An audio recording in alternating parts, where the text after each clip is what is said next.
Hi there, Hamish Conway here, and welcome to another episode of TACOS Tuesday, the place for the best Amazon ads tactics and strategies. And with me today is Sebastian Hargraves. Welcome, Seb. Thanks for having me. Excellent, good to have you back. And this is episode 67, and we were joking about that because if you've got kids, there's this meme going around about 6, 7, and Seb, what were your kids saying? My son's 6 and my daughter's 7, and when they talk about their age and they say they're 6, 7, they're like, well, you're 6 and I'm 7, you're 6, 7. So.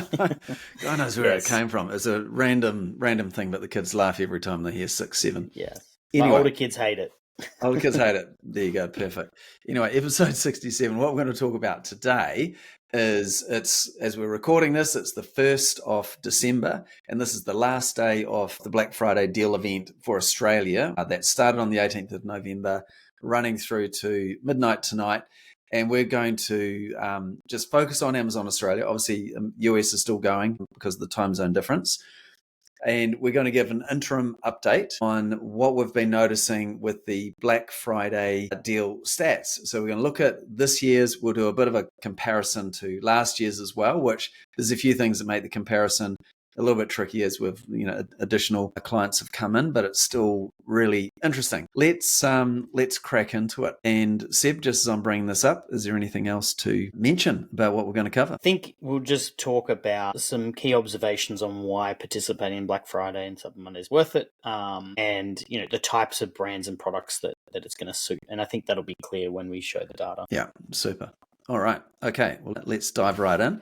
Now, for those just listening, we have got some numbers up here. We'll probably put them into a PDF that you could get. We will call out the numbers anyway, so you'll get the key concepts. All right. Seb, tell us right from the get-go, what's one of the key observations? Yeah, well, I'll start with the big one, which is revenue. So total sales for the event. And in this case, we're just comparing it to the previous period rather than the previous year because, one, it hasn't finished, and also client base has changed, etc. But it was up 136% on a normal period of time.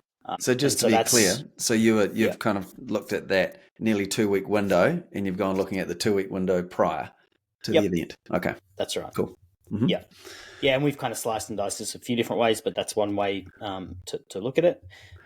We generally don't see a drop off. Maybe a few days before the event, we see a little bit of a drop off depending on the brands. But the main drop off comes after the event. So this is a decent comparison in regards to comparing what the uplift is. All right. So we're talking here 4.158 million in sales, and that's up 136.8%.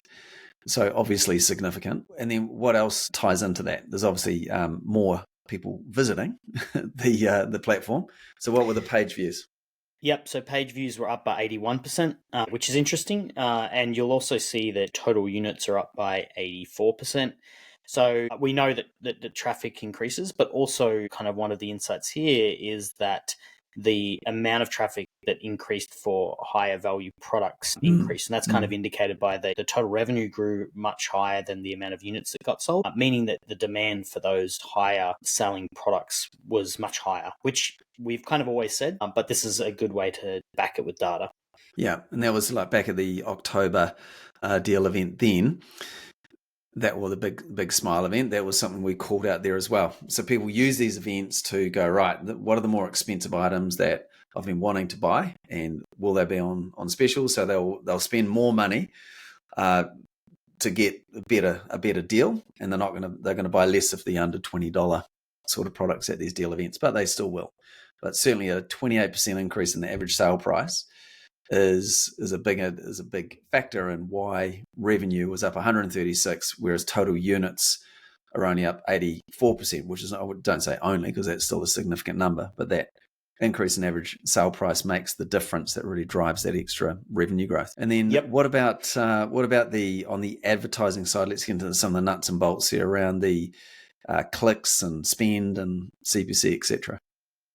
Yeah, so you'll see total page views up by 81, whereas ad clicks were up by 56%. So a good chunk of the amount of total page views, or the percentage increase, came from those ad clicks. Although you can see from the raw numbers there, ad clicks only being 123,000, total page views being 1 million, that quite a lot of traffic is still organic on the platform, which is really good. And that's what that's what we're all about, is using ads to drive organic. So that's a real positive for us, particularly when our page views outstrip our, from a percentage point of view, outstrip our ad clicks. But ad clicks were up by 56%. Ad spend up by 64%, up at 156,000. And so what drives those pieces is our click-through rate and our CPC, and those metrics. And so interestingly, our CPC was up only by 5%.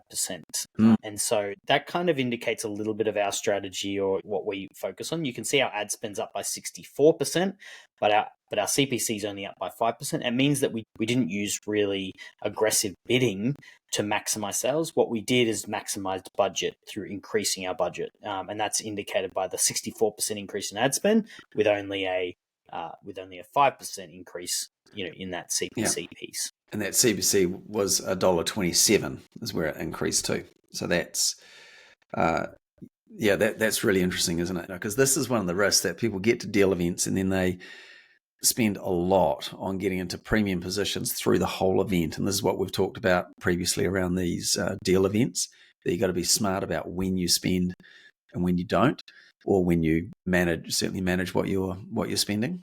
Talk us through a bit of the strategy there and how you think about balancing, because clients wanting visibility, but then how we're responsible and manage those placements. Yeah, once the event actually kicks off, it's really just about capturing as much of that demand as with the best return that we can. Before the event, we've talked about the lead in and all that kind of stuff. That's more about building the awareness piece, and you're not necessarily measuring your success based on the conversions. It's more about getting clicks and people adding to cart and all of that sort of stuff.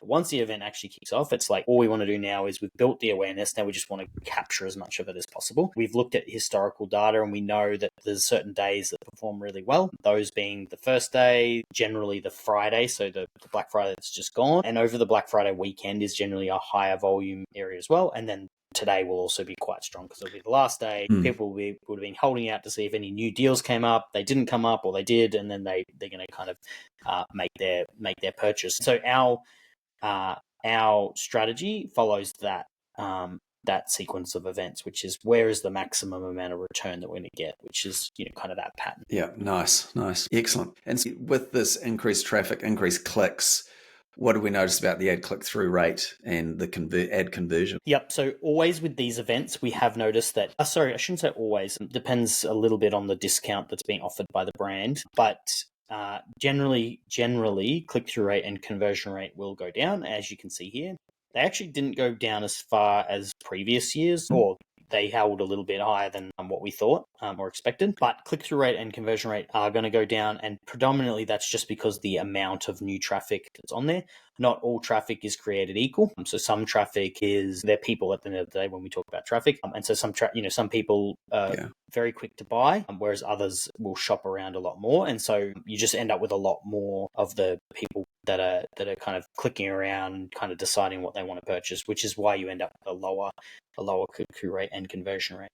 Yeah. Okay. Yeah, that's interesting, isn't it? Yeah, just even think about my own shopping behavior through the Prime event. Certainly, even just looking for a tripod stand there, I did click on ads as well to find what the best deal was, and there were plenty of cases there where I didn't buy. So that is going to happen. All right. What about the results in terms of ACOS and ROAS and TACOS? ACOS and ROAS were better, which is great. That's not necessarily the only thing that we care about. Like I said before, we're trying to capture demand and capture it as profitably as possible. But TACOS is, why our podcast is named after that. So TACOS reducing, it actually has to reduce because our price points would be lower as well, right? And so we do actually need to have a TACOS that is lower to account for the fact that we're making less revenue, or at least stable. It doesn't want to be going up too high as well, because we are making less contribution margin on all of our sales. So that means our targets will be a bit lower. So ACOS, in terms of numbers for those listening, 12.2% was the average ACOS. And the ROAS was 8.2, being the inverse of ACOS, and TACOS was 3.8%. So that's the specifics there. Just for further clarity for people listening, this is obviously just Australia. And Seb, is this just vendor clients as well? No, this is a mix. 3P as well. Okay, Yep. Cool. Good. All right. So yeah, interesting. Great to see the results coming on the back of it as well. So that just really shows how the strategy worked or has worked. Obviously, still with a day to go in terms of controlling where that spend goes and not wasting just in the attempt to just get as much visibility as possible. So it's always a balance that you've got to strike. And so that's key, obviously. And then there's still work to do once the event's over, and that work, it's probably some of the most critical work because it'll set you up for the next year's event, and that's to understand if the discounts were truly worth it for your brand. So depending on what kind of brand you have, I would say that this event works less for CPG type brands only because their price points are generally lower. Not always the case, but in general, it doesn't have as much impact for like a high electrical product that's worth $400, for example, that has a really good discount on it. But the real work is actually now starting to look at analyzing the event and working out how much of that was worth it and what changes need to be made next year to continue to improve on it. Yeah. And that's the probably the most critical piece. But actually, it'd be interesting to analyze this because obviously doing well here can set you up for a strong December as well if your product is gift worthy. I wonder, in terms of the Black Friday shopping, it's obviously it will be a combination of gift, but also people buying things for themselves or around the home or what have you. But we can't forget that as we have December, it is also a very strong shopping period, but more from a gift perspective as well. So it'll be interesting to see just how strong that moves through with more Australians using Amazon and trusting the delivery, and the speed of that delivery is last minute shopping will continue as I look at my calendar, no doubt, probably up until the 22nd or maybe even 23rd of December.